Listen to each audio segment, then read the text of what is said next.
Hey, good evening, everyone, and welcome to the Steadfast and Loyal podcast. I'm Lieutenant Colonel Alan West. You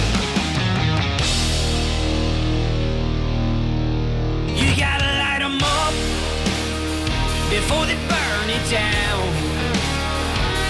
Better dig deep and put 'em in the ground.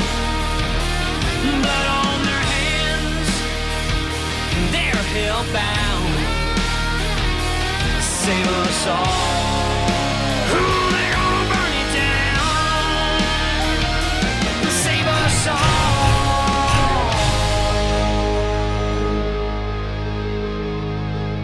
before they burn it down. The very first Black Robe Regiment Tomahawk will go to our pastor, Pastor Chris McCrae. Here's his name. Here you see a Revolutionary War pastor carrying a Bible, Black Robe Regiment, and on this side is the Lion of Judah and the cross, and it says 2 Timothy chapter 4, 2-5. Preach the word in season and out. Pastor Chris, please come and accept your tomahawk.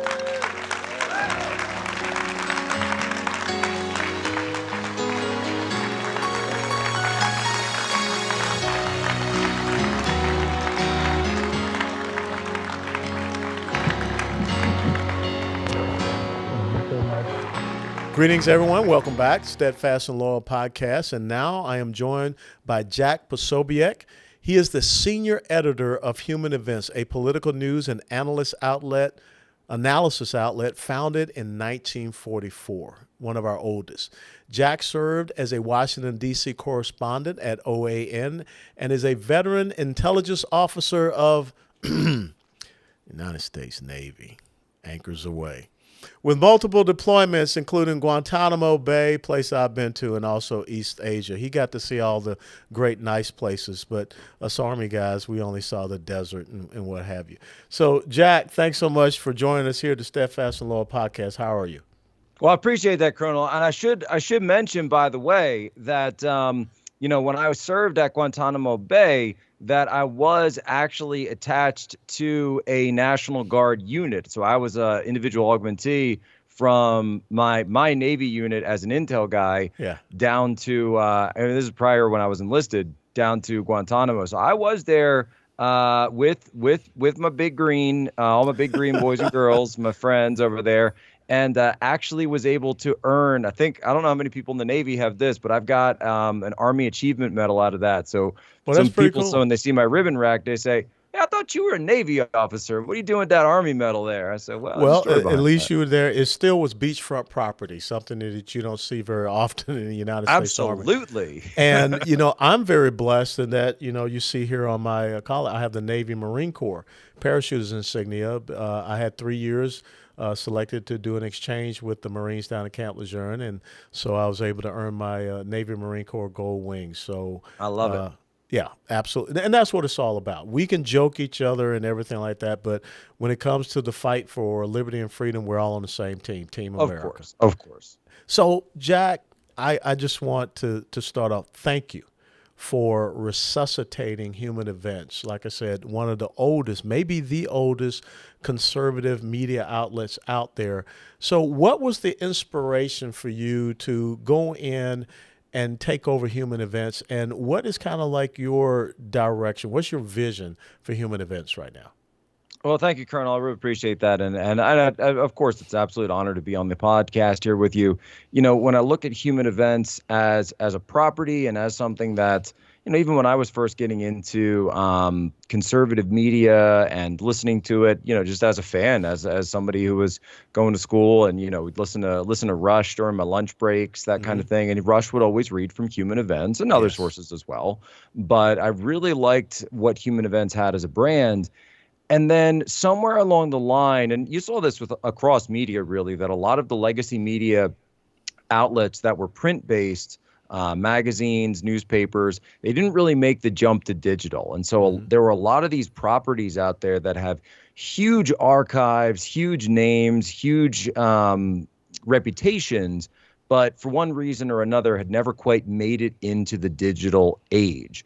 And so when myself, and not just me, but also a group of people at the time, we're looking at human events as a property, we realize that, here's something that's got incredible name ID, incredible backstory, great legacy, right? People know of it as the sort of Ronald Reagan's favorite paper. And so the story that we were told, right, we get told this again and again, and we actually tracked down, we did an interview with some of the original editors of Human Events, some of the guys who are still around, and they told us that it was sort of in the Reagan White House, because you had Bush as the vice president, Bush Senior, and Reagan's the president, that the sort of the Bush team that was in there, they didn't want Reagan reading Human Events. They said, no, you can't read that rag.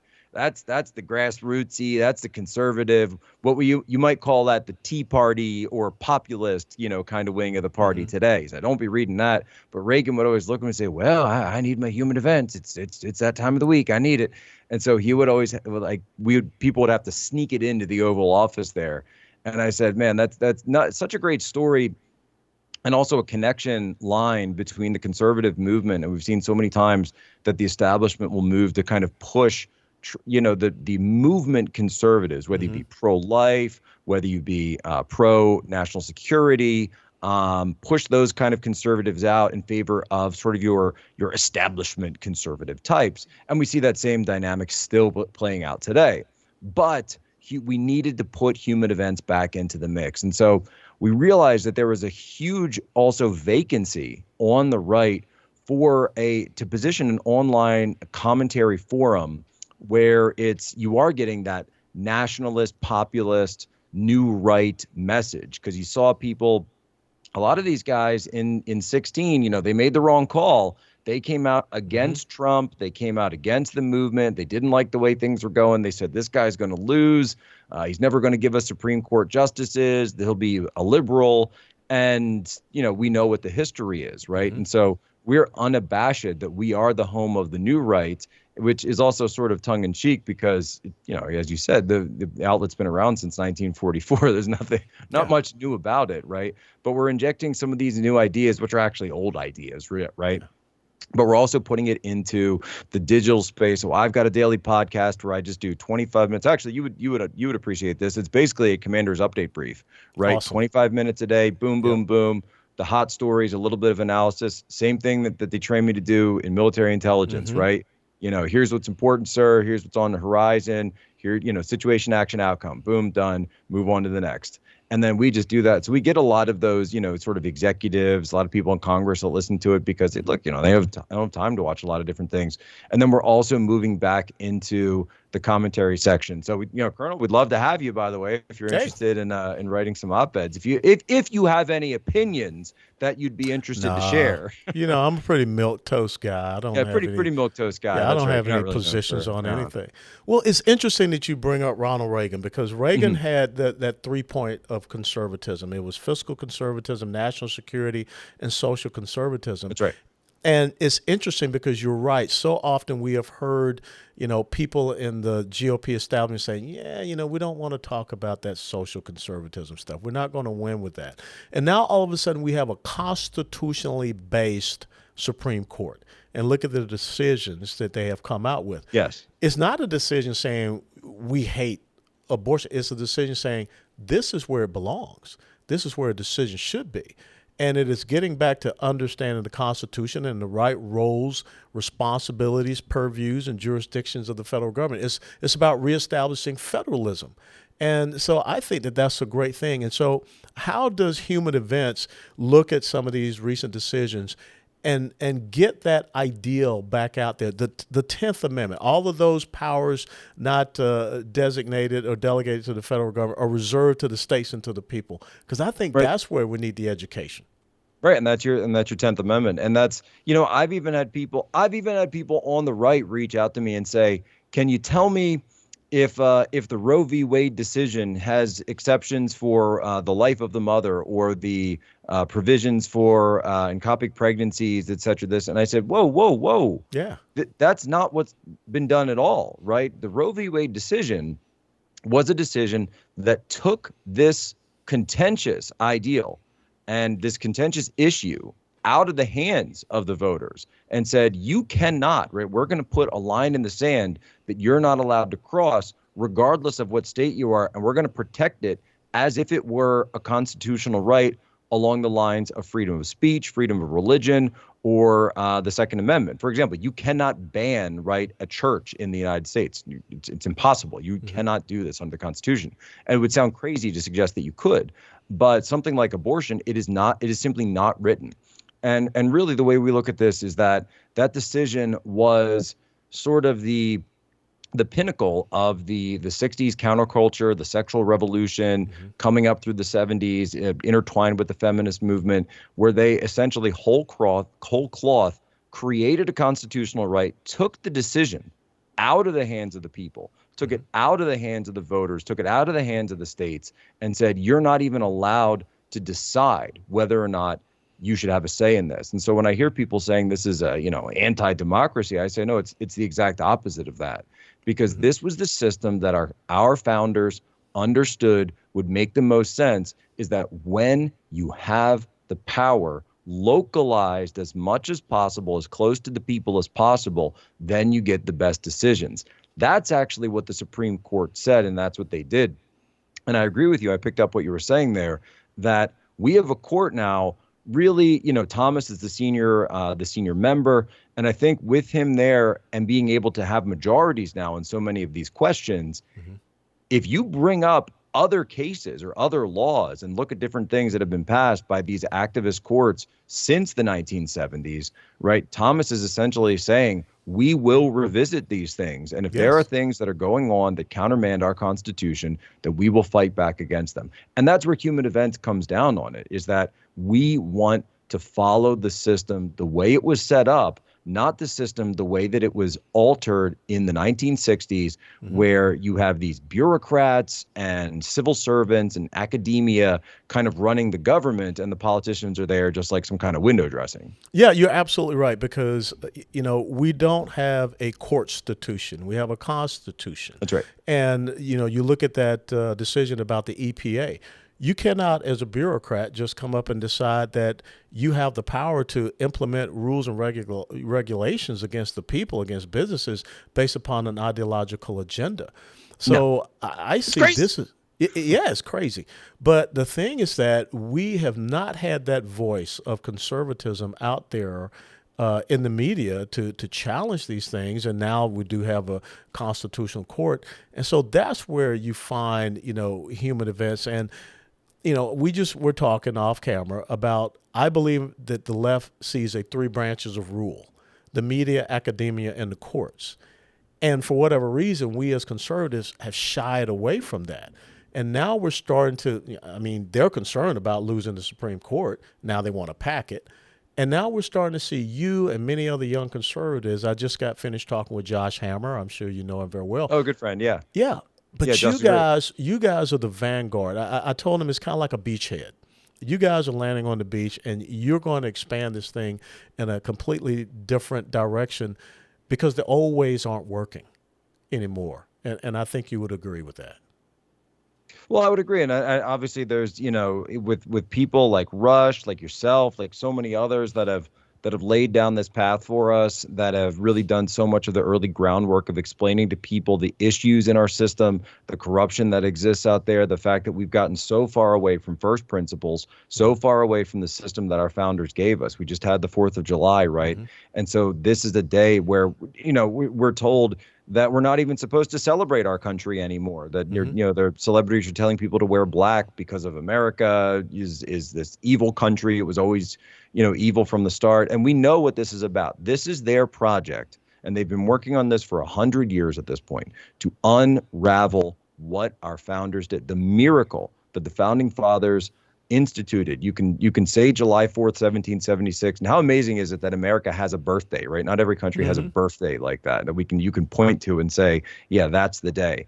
And so that's the point where we started a new country, right? We had a lot of problems that we had to deal with from the old country. We worked on it. We're still working on it in some cases, but we put together this system that stands alone among the countries of the world, stands alone, and stands head and shoulders above them. And you need to combat the false propaganda so much that's going on in our schools, in many cases now that's going on in the workplace, that's going on in corporations. The financial world is seeing a lot of this, and that's a whole obviously ESG, the separate topic. ESG movement. But Yeah. I should say I can't reveal yet, but we have an interesting op-ed that's been written by somebody who I think a lot of people know that's been fighting that fight on the front lines. And it's the first time that, I will say this, that she has been published anywhere. And so I think when that one comes out, a lot of people are going to like to see it. So we're trying to really be a place where we're the front page of the new right. We're the home of the new right, where the new right lives. We will be there. If you're fighting the fight, whatever one of these beachheads it is, we're the place to come in. You can get a great commentary on it. You can learn, right? We'll do the analysis. We'll be breaking news as well. And we've also joined into, and I'm not sure if you're familiar with this one as well, they're a newer blog, but they're called the Post Millennial. Have you heard of Post Millennial? I have, absolutely. Well, so Human Events actually purchased the Post Millennial because we realized that what they were doing so great was breaking news, moving at the speed of Twitter, which is really the speed of lightning, right? The speed of fireworks, that they were doing so well. And that was a core competency that Human Events didn't have, because Human Events is known more for its long form opinion pieces. Now we're putting those two brands together. We're not going to change the name of them or anything, but so it expands our bench, expands our team, and then gives us that breaking news wing where we're breaking the news on one end, and then we've got the commentary and the opinion and the analysis on the Human Event side. Well, I think that's great because you can look across the spectrum of media outlets, and you will find truth in some places, and you will find, I don't know what it is, in some other places. And I think that's undermining our constitutional republic, because it is purposeful and intentional. I'll give you a great case in point. When you have the Secretary of Homeland Security on a media outlet, and he's sitting there saying, we're doing good at the border. Maybe, because you want to have this flooding of people coming across, but we need to have those checks and balances in the media. And I believe in the freedom of the press, but I don't want to see an ideological press. I want to see a press that tells the truth to the American people. We don't have that. Another thing that I think you and I can share concerns about, Army, soldier, sailor, what we see happening in our military is very disconcerting. And we need to have more people that are writing and talking about it. Because when you all of a sudden have the service chiefs that are going out there and saying, we need you all to talk to young people about the military because they're not joining, we're not hitting our recruitment goals. Well, if you're talking cultural Marxism in the military, there's not a whole lot of people that want to be there. So what will Human Events do to kind of expose some of the issues? Because we took an oath to the Constitution in the military. I don't see many people at the senior level leadership in the military honoring that oath to the Constitution. Well, when it comes to the military, something that hits me very close to home when I look at it from the Navy side also was the USS Bonhomme Richard. Yes. And the fact that we had a dock landing ship, which is essentially it's not quite an aircraft carrier, but maybe 80% of the way to an. Oh, you're on it. I was on it. Yeah, I was on it when I was signed with the Marines out there on the West Coast. Beautiful ship. Oh, so that's what you did. You're when you're on West. Wow, I didn't realize that. Yeah. So so they would have been through Lejeune and San Diego, et cetera. And so you have a ship and if people don't know the story, it comes down to that this ship was docked at port. It was undergoing refits, repairs, upgrades, all the wonderful things that we do when we're in port. And a fire broke out. No, they have charged someone with arson, a young, it was an E1 sailor with this. We're not entirely sure if it was him, though. That case is still pending. So, but the point is that being able to fight the fire on a ship, right? When you're out at sea, there's no 911, right? Obviously. So when the fire breaks out at ship, this is something that sailors have known how to do for thousands of years, actually thousands of years, fighting fires at sea. And so we've always set this, and we know, because if you're a sailor, fire will destroy you and everything you love. That's it. That's the end, full stop. Colonel, there was a ship that was on fire on the pier, and the sailors on board weren't able to put out the fire. and the Navy determined that it was due to a lack of training and a lack of understanding how to use the fire suppression systems on board the ship when that fire broke out. And so when I see a situation like that, and then I look at the CCP and I look at how the CCP has their eyes set on Taiwan, on those semiconductors, on the international shipping lanes that are just off of China or just off of Taiwan in the South China Sea.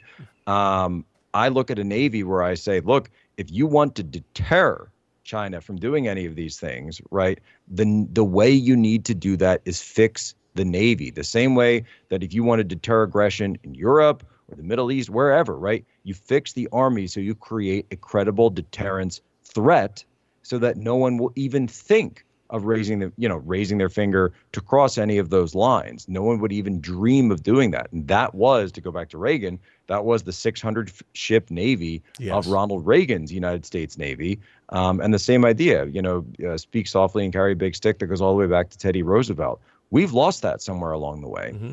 And so it's understanding that the job of the military, first and foremost, and far be it for a junior lieutenant to say this to a colonel, is to hurt people, break stuff, and protect the people back home. Right? That's you're the job absolutely of the right. military. Peace through strength. And everything else is just nice to have, right? But if you can't accomplish those missions from day one, from moment one, when I was in, they called it PACOM at the time, but the slogan was "Ready to Fight Tonight." And if I had to go to the JCS right now, I'd have to say, sirs, we are not ready to fight tonight. We're not ready. And I think it goes to, and you look at the Osprey incidents that we've had, the MV-22s, it feels like once a month we're having one of these things fall out of the skies, and you're seeing more and more of this, and people are being killed. Marines are being killed in those accidents. And so it's a service-wide problem. It's an armed forces-wide problem. And so human events, we've got whistleblowers in many of the services. People that I served with are reaching out to me on a regular basis, telling me, they said, the retention's bad because these vaccine mandates were going completely crazy. Oh, actually, one thing that I do appreciate that President Trump said, I haven't heard any other politician say this, by the way. But President Trump said that if he becomes president again, that he will take those troops that were kicked out over the vaccine mandate, and he will reinstate them, if they want to go back in, at the exact same rank and with back pay. And with back pay. I said, that's just like, it's just from a political perspective, right? Even if you're not a Trump supporter, you have to admit that's a pretty good political statement to make, right?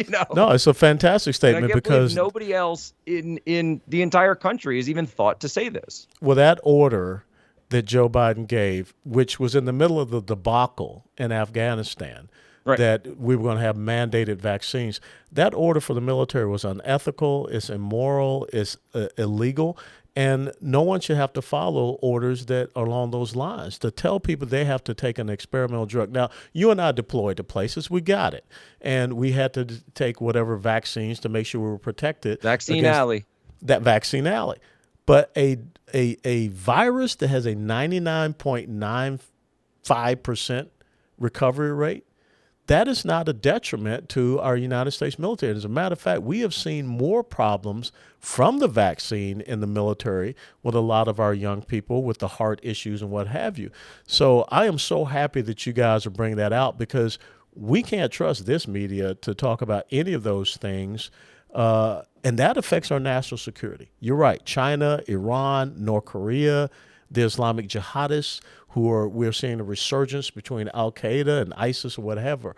So I'm glad that human events will continue to honor that pillar of Ronald Reagan of national security conservatism. And Colonel, if I could add one thing about our philosophy in this, is that we don't view ourselves as the owners of human events. We view ourselves as the stewards of human events. We didn't start this, and we won't be the ones who end it either. We fully intend that at some point, we will be the ones passing the baton along, and it's just our job right now to manage it, to steward it, and then restore it to its former glory, and then being able to hand it off to people that we find who will also take upon that same mantle of responsibility. That's how we view everything when we put the human events name on it. Well, that's great. And I want everyone to understand, since we just celebrated our Independence Day, that the title of your media outlet comes from the very opening sentence of the Declaration of Independence,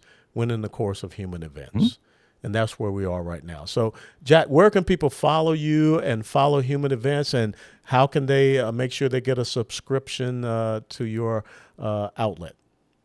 Well, thank you so much, Colonel. You can follow. So my daily podcast is we call it Human Events Daily. It's sort of the flagship podcast. It's out every morning, 25 minutes or less. I call it a podcast for people who don't like podcasts or don't have time for podcasts. Then also, of course, humanevents.com. And then we'll have a huge setup down at the Turning Point Student Action Summit coming up this summer, the end, I think in 2 weeks, actually. Yeah, because today's the 5th. So it starts 22nd to 24th. We'll have President Trump. We'll have Governor DeSantis, the only event this summer that's actually got both of them on the same stage. You can check that out, tpusa.com/SAS. And if you see us, come say hi. That's awesome. And I want to thank you again for your service in the United States Navy. And we need more young men and women who have been willing to make the last full measure of devotion and take that oath to the Constitution to be in these critical leadership positions for conservatism in the United States of America. So, Jack, thank you so much, and call upon me anytime. I'm ready to lock shields with you in this fight. All right. God bless, Colonel. Thank you very much. It's an honor to be on. Awesome. Have a great night. You too. Hey, thanks, everyone, for taking the time to tune into the Steadfast and Loyal podcast. We got a problem with a propagandized media in the United States of America. Like I said, I support the freedom of the press, but I want the press to report the truth to the American people, not to try to manipulate them and not become that Pravda-like press. We know what's going on our border. It's not going well, and they need to be called out on that. We know the reason why we have the high gasoline prices. Need to be called out and held accountable. We know what is happening with our national security and our foreign policy. We know that we have gone into an economic recession. And so we need to make sure that we have those voices out there. And I'm so proud that we have those young voices in very critical positions that can get that message out to the people, and especially to the young people. Because we cannot be the first generation that passes on less to subsequent generations, but we're on the cusp of seeing that happen in the United States of America. Thanks so much to Jack Posobiec for providing his insights and thoughts and perspectives as the head of Human Events. Tune in to his podcast and his Commander's Update brief, as you heard, because every single day you need to know what prepares for you to go out there and be a steadfast and loyal patriot for the United States of America. Remember that our mission here at the Steadfast and Loyal podcast is to make sure you're better informed, better educated, so that you can be better activated. And you can go out and you can challenge the progressive socialist Marxist left on all of these issues.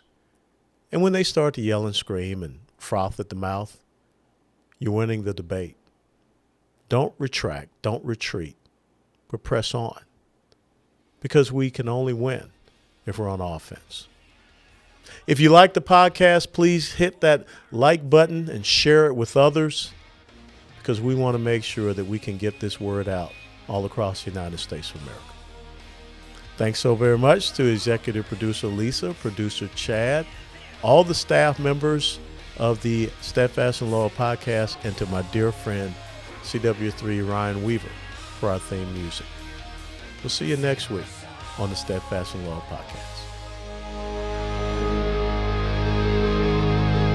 Before they burn it down.